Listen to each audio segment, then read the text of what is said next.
Assalamualaikum warahmatullahi wabarakatuh. Perkenalkan, saya Triwiyoko MPD, NIDN 1017108904. Saya merupakan dosen dari program studi S1 Pendidikan Guru Sekolah Dasar dari kampus STKIP Muhammadiyah Muara Bungo. Baiklah, pada kesempatan ini saya akan menjelaskan berkaitan dengan RPS atau Rencana Pembelajaran Semester dari mata kuliah yang saya ampu, yaitu pembelajaran IPA SD. Mata kuliah pembelajaran IPA SD merupakan mata kuliah wajib yang harus ditempuh oleh mahasiswa S1 program studi Pendidikan Guru Sekolah Dasar.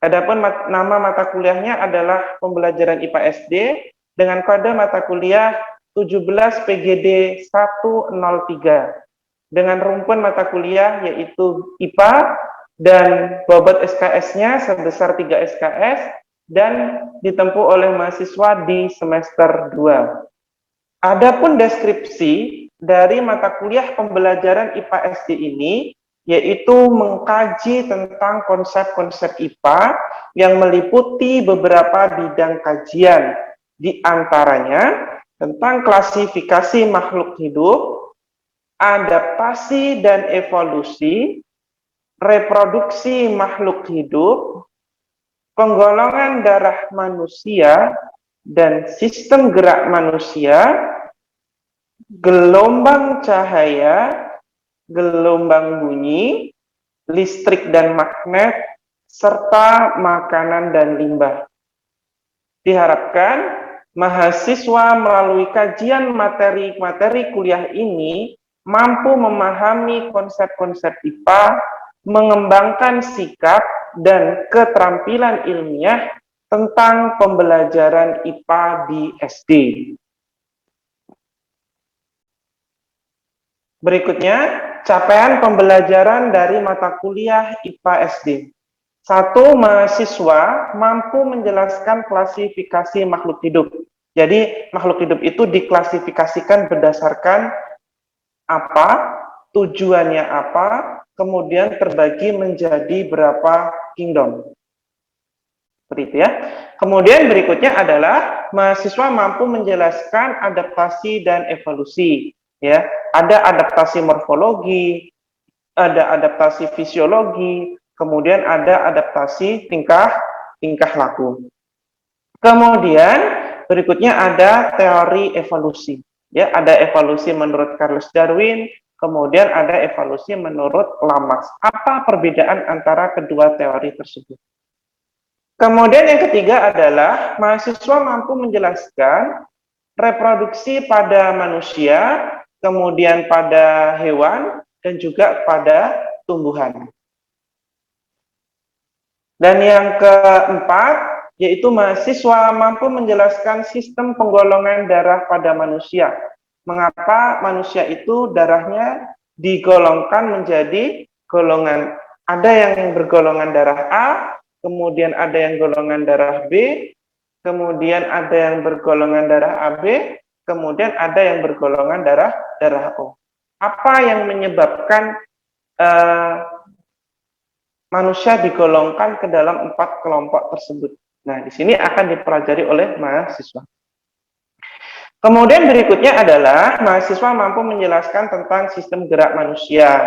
Jadi, apa fungsi dari rangka gerak atau kerangka tubuh manusia ini? Kemudian apa saja rangka gerak manusia bagian atas dan apa saja rangka gerak manusia pada bagian bawah. Kemudian berikutnya adalah mahasiswa mampu untuk menganalisis sifat-sifat dari gelombang cahaya dan aplikasinya dalam kehidupan. Kemudian yang berikutnya adalah mahasiswa mampu menjelaskan tentang gelombang bunyi, menganalisis sifat-sifat dari gelombang bunyi, dan aplikasinya di dalam kehidupan. Jadi bunyi itu apa secara pengertiannya, kemudian syarat-syarat terdengarnya bunyi itu apa saja, kemudian frekuensi bunyi itu apa saja, kemudian cepat lambat gelombang bunyi, bagaimana cara menghitungnya, dan fungsi atau kegunaan dari gelombang bunyi dalam kehidupan sehari-hari. Kemudian berikutnya adalah mahasiswa mampu menjelaskan dan menganalisis tentang listrik statis dan juga listrik dinamis. Kemudian berikutnya adalah mahasiswa mampu menganalisis kemagnetan dan sifat-sifatnya, yaitu jenis-jenis magnet, bagaimana sifat magnet, kemudian medan magnet, ya, kemudian tentang sudut inklinasi dan juga sudut deklinasi.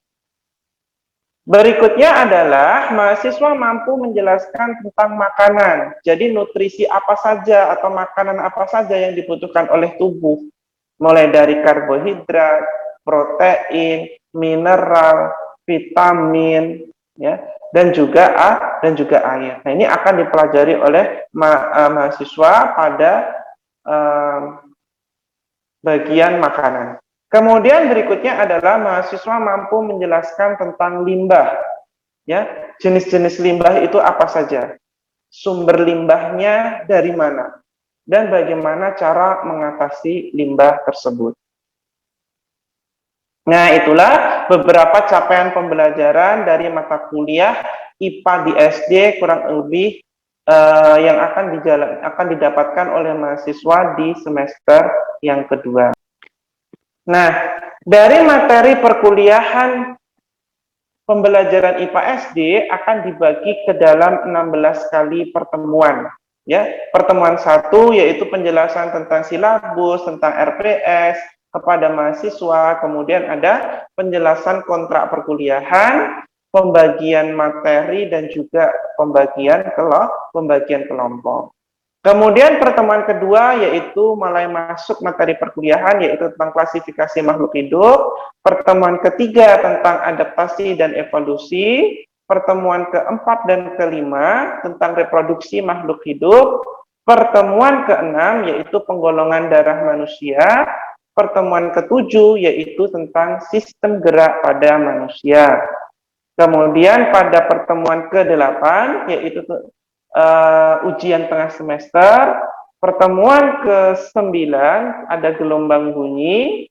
Pertemuan ke-10 tentang gelombang cahaya. Pertemuan 11 dan 12 itu tentang listrik, yaitu listrik statis dan juga listrik dinamis. Pertemuan ke-13 yaitu berkaitan dengan magnet. Ke-14 yaitu tentang makanan. Ke-15 yaitu tentang limbah, dan yang ke-16 adalah ujian akhir semester. Jadi di sini mahasiswa akan melaksanakan perkuliahan sebanyak 16 kali pertemuan. Dalam pelaksanaan perkuliahan di pembelajaran IPA SD ini, ada metode yang digunakan dalam pembelajaran, yaitu metode diskusi, kemudian ada presentasi, kemudian juga ada ceramah. Metode diskusi dan presentasi ini biasanya kita laksanakan yang mana mahasiswa akan menyajikan presentasinya, kemudian dilanjutkan dari diskusi. Mahasiswa tentunya mempresentasikan materi yang telah dibagikan ke dalam setiap kelompok mereka masing-masing. Berikutnya yaitu media perkuliahan. Nah, media perkuliahan yang biasa saya gunakan dalam pembelajaran IPA SD itu sesuai dengan kondisi atau keadaan yang ada. Ketika perkuliahannya itu secara online, maka saya menggunakan Zoom, aplikasi Zoom Code Meeting untuk melaksanakan perkuliahan secara online. Tetapi ketika perkuliahannya itu tidak dilaksanakan secara online atau tatap muka, maka saya melaksanakan perkuliahan di dalam kelas dengan menggunakan beberapa media, diantaranya yaitu saya menggunakan PowerPoint, kemudian didukung oleh peralatan yang lain seperti laptop, kemudian ada infocus, kemudian juga ada papan tulis dan spidol. Kemudian selain Zoom dan yang saya sebutkan tadi, saya juga bersama mahasiswa membuat grup WA atau WA group, yang mana grup WA ini bisa digunakan untuk diskusi di luar jam perkuliahan, atau ada materi-materi yang dirasa kurang bisa dipahami saat perkuliahan, mahasiswa bisa bertanya di situ. Kemudian grup WA juga digunakan untuk share materi dari dosen.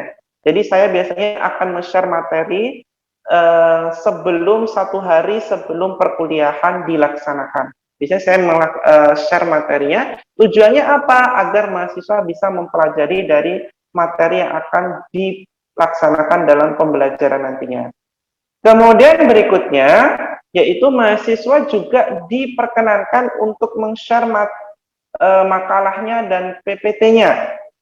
Ya, mahasiswa juga diperkenankan untuk share makalah dan PPT, sehingga pada kegiatan diskusi nanti, mahasiswa yang lain itu sudah mempelajarinya. Biasanya diinstruksikan atau biasanya saya mengingatkan mahasiswa untuk men-share makalahnya dan PPT-nya itu 1 hari sebelum pelaksanaan perkuliahan. Selain itu, grup WA juga digunakan untuk memberikan pengumuman seperti share link untuk Zoom ketika pelaksanaan perkuliahan secara online. Kemudian media yang lain yang saya gunakan adalah email. Biasanya saya meminta mahasiswa untuk mengumpulkan tugas-tugas mereka ketika pembelajaran yang dilaksanakan secara online, yaitu dengan menggunakan email, yaitu alamatnya adalah triwiyoko01@gmail.com.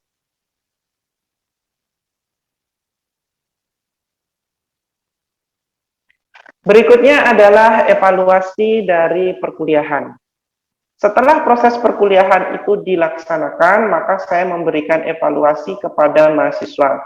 Adapun evaluasi dari perkuliahan ini, diantaranya adalah saat proses perkuliahan berlangsung, yaitu yang dinilai adalah kehadiran dengan bobot 10%, keaktifan dalam diskusi atau presentasi itu 5%, ketepatan menjawab pertanyaan atau sanggahan itu sebesar 5%, pengumpulan tugas berupa makalah, pengumpulan tugas yaitu baik itu makalah atau tugas individu itu besarnya adalah 15%, kemudian ujian tengah semester itu ada 25%, dan ujian akhir semester yaitu 35%.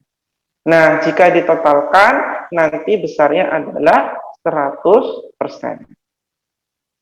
Nah, kemudian nilai yang diperoleh oleh mahasiswa akan kita konversikan dengan rank penilaian sebagai berikut, yaitu nilai A dengan rank 80-100, nilai B itu 70-79, kemudian nilai C itu 60-69, dan nilai D itu 50-59, dan nilai E 0-49. Dan mahasiswa dinyatakan tidak lulus pada pada perkuliahan ini apabila mereka mendapatkan nilai E dan juga nilai D. Itu dinyatakan gagal atau tidak lulus. Demikian penjelasan dari rencana pembelajaran semester materi perkuliahan IPA. Untuk selanjutnya yaitu video dari pembelajaran materi perkuliahan IPA yang saya laksanakan di dalam kelas. Dan itu yang menangkap dari wawancara terus diproses di dalam otak. Oke, ya betul. Jadi daun telinga kita itu adalah menangkap dari gelombang suara atau gelombang bumi. Baik, hari ini kita akan mempelajari beberapa kompetensi. Yang pertama adalah kompetensi dari mata kuliah kita. 1, mahasiswa mampu memahami pengertian bunyi. Bunyi itu sebenarnya apa? Kita sering mendengarnya, ya, bahkan telinga kita mampu mendengar bunyi. Jadi bunyi itu apa? Kemudian yang kedua, mahasiswa mampu memahami macam-macam frekuensi bunyi. Ya, jadi batas frekuensi yang dapat didengar oleh telinga manusia itu berapa? Yang di bawah itu berapa? Kalau yang lebih dari tinggi, lebih dari itu berapa? Nah, itu dari frekuensi frekuensi. Ketiga, mahasiswa mampu menghitung cepat lambat dari gelombang bunyi. Nah, berarti keempat, mahasiswa mampu menjelaskan mekanisme terdengarnya bunyi. Dan kelima, mahasiswa mampu menjelaskan peristiwa yang berkaitan dengan gelombang bunyi dalam kehidupan sehari-hari. Langsung saja kita masuk yang ke Oke, barangkali pernah di rumah bermain seperti ini? Siapa yang pernah? Oke, salah satu. Oke, salah satu siapa? Jangan saya. Ayo Nadifa, apa? Apa yang Anda amati dari gambar ini yang terjadi apa? Satu orang memegang ujung kali satu yang Ya. saya mendengarkan suara apa yang dikatakan dari pemegang satu ini. Oke. Apakah yang baju hijau itu bisa mendengarnya? Bisa. Bisa. Mengapa? Karena itu terjadinya sebuah rambatan. Adanya sebuah Rambatan. rambatan. Apa yang merambat di sana? Bunyi. Gelombang bunyi. Gelombang bu? Gelombang bunyi. Merambatnya melalui apa? Udara. Udara. Selain itu ada tali. Oke ya, ada talinya ya di sini. Ada talinya. Nah, kalau kita lihat di sini ya, ketika yang baju merah itu mengeluarkan suara atau dia mengeluarkan kata-kata ya, maka suara tadi akan terperangkap pada kalengnya. Kemudian dari kaleng akan merambat melalui tali, kemudian dapat didengar oleh yang baju hijau. Artinya apa di sini? Ternyata gelombang bunyi itu membutuhkan apa? Rambatan atau perantara untuk bisa dapat didengar oleh manusia. Jadi perantaranya apa saja? Apakah cuma tali saja? Tidak. Ya, yang lain apa? Udara. Seperti saya di depan ini berbicara, Anda di belakang mendengarkan, maka itu ada rambatan berupa gelombang bunyi dari udara. Kemudian kalau di cair bisa nggak? Di air bisa. Pernah mencoba? Batu. Di dalam air gitu ya. Oke, bisa. Jadi bunyi itu bisa merambat di dalam air. Berikutnya adalah syarat-syarat terdengarnya bunyi. Oke, berdasarkan gambar, siapa yang bisa? Apa sebenarnya syarat terdengarnya bunyi? Oke, Safi ini silakan. Adanya sumber bunyi, Adanya sumber bunyi. Oke, kedua, Ilmi silakan. adanya alat pendengar, Adanya alat terdengar. Oke. Kedua, yang ketiga siapa? Oke, Renanda. Adanya medium atau zat perantara. Oke, ketiga, keempat ada lagi siapa? Silakan. adanya bintang telinga, Adanya gendang telinga. Gendang telinga tadi satu paket dengan alat pendengaran ya.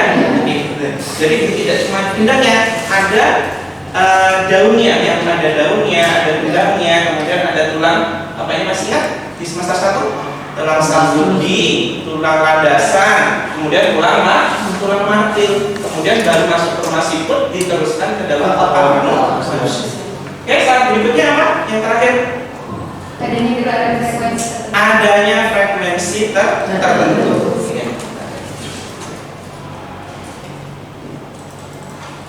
Ya. Nah, yang pertama adalah adanya sumber bunyi. Kalau kita lihat gambar ini adalah apa? Kalau orang Jawa apa? Gong ya. Oke, orang Jawa nyebutnya gong. Jadi gong ini ketika dipukul maka dia akan mengeluarkan suara. Nah, dalam bentuk gelombang. Beda tidak antara telinga yang berjarak dengan gong dengan telinga yang ditempelkan dengan gong ketika sama-sama dipukul. Lebih kencang yang mana? Keras yang mana? Yang menempel atau yang berjarak? Yang menempel. Karena apa? Karena dia kalau menempel berarti mediumnya apa? Mediumnya udara atau zat padat? Zat padat, yaitu berupa gongnya tadi. Maka kecepatan rambatnya itu jauh lebih cepat. Kemudian berikutnya adanya medium atau zat perantara. Kalau di gambar berarti mediumnya adalah udara. Selain udara tadi ada zat padat, kemudian cair. Kemudian berikutnya adanya telinga atau alat pendengaran. Ini satu paket ya, tidak hanya daunnya saja, tapi sampai ke bagian dalamnya.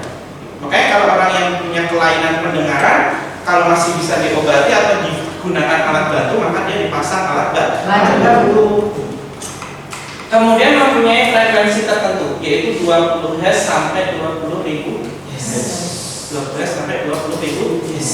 Nah, 20 Hz sampai 20.000 Hz ini adalah ambang batas minimum yang bisa didengar oleh manusia. Itu minimalnya adalah 20 Hz dan ambang batas maksimumnya adalah 20.000 Hz. Kalau di atas itu bagaimana? Tentu tidak bisa. Tidak bisa. Berapa jarak antara pendengar dengan sumber tutur? 1360. 1360. Oke, boleh silakan maju. Samping.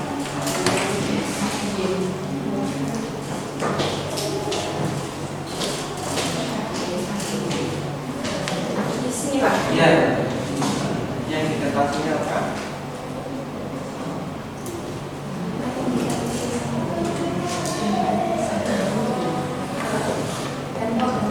Ya, T-nya berapa? Pas, oke. T-nya 300.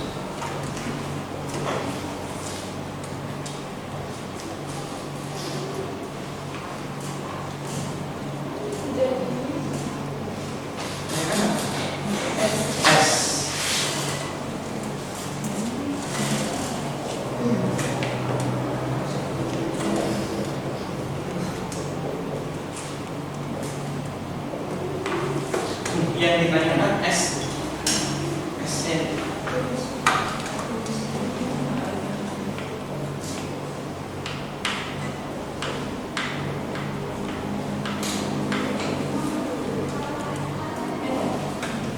Ya. Di sini nggak apa-apa. Iya.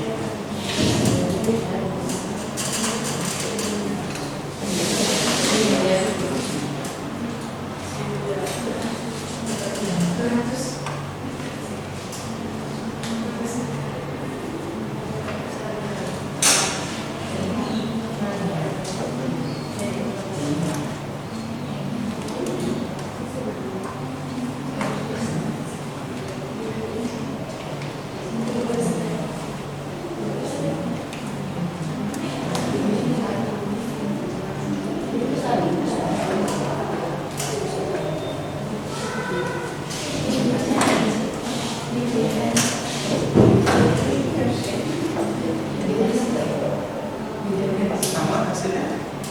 Beda, Pak. Beda.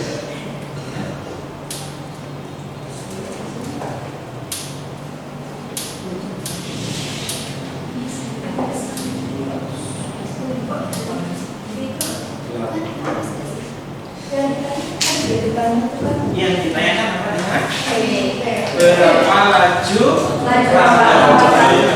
di udara saat itu jika jarak antara petasan dengan pengamat adalah 1,2 km. Ini seharusnya apa? S ya? Ya, ini S. Jadi di situ kan yang menyatakan jarak ya. Dilihat satuannya. Satuannya apa? Kilometer. Berarti dia menyatakan jarak. 1,2 km itu berapa meter? 1200. Sama ya semuanya ya? Ya. Oke, baru T-nya adalah 6 sekon, maka yang ditanyakan adalah di V-nya sama dengan S. Oke, ya, seperti S-nya berapa? Berapa?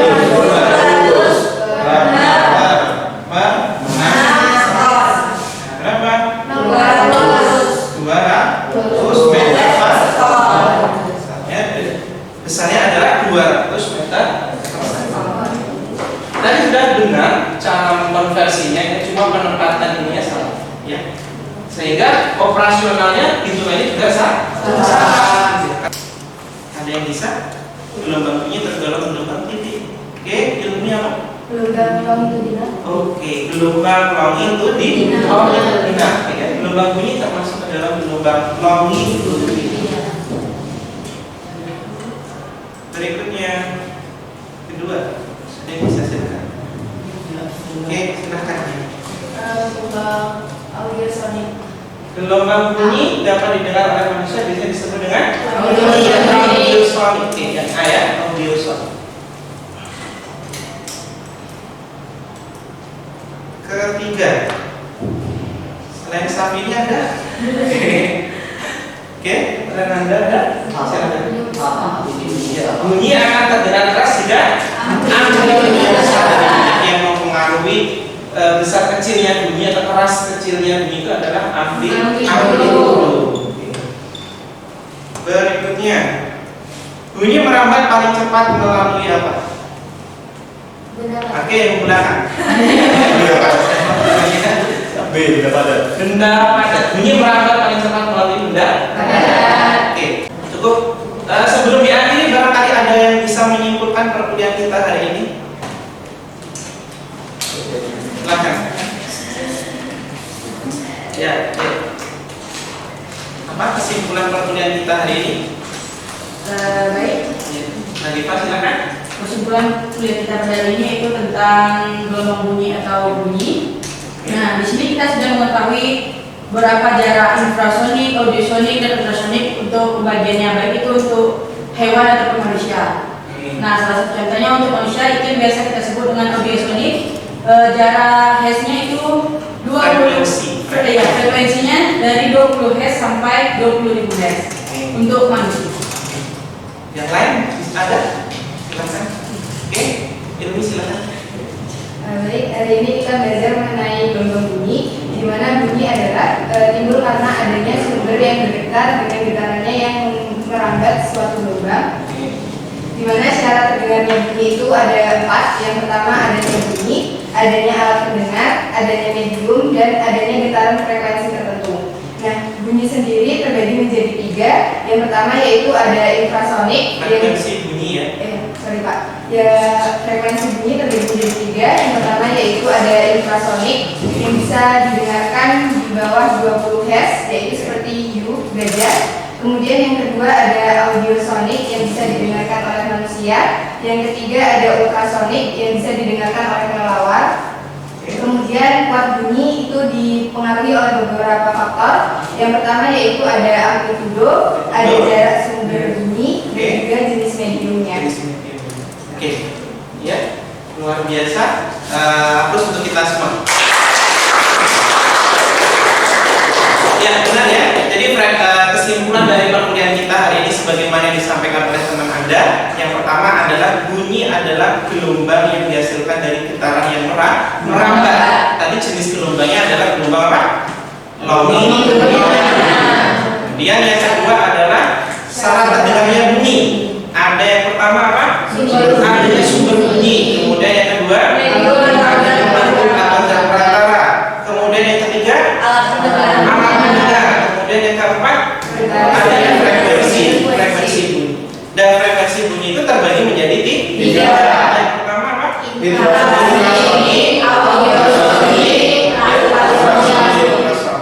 Kemudian keras atau kecilnya bunyi itu dipengaruhi namanya amplitudo, perantaranya atau mediumnya, kemudian jarak antara sumber bunyi dengan benda. Oke, itu beberapa poin yang kita pelajari pada hari ini.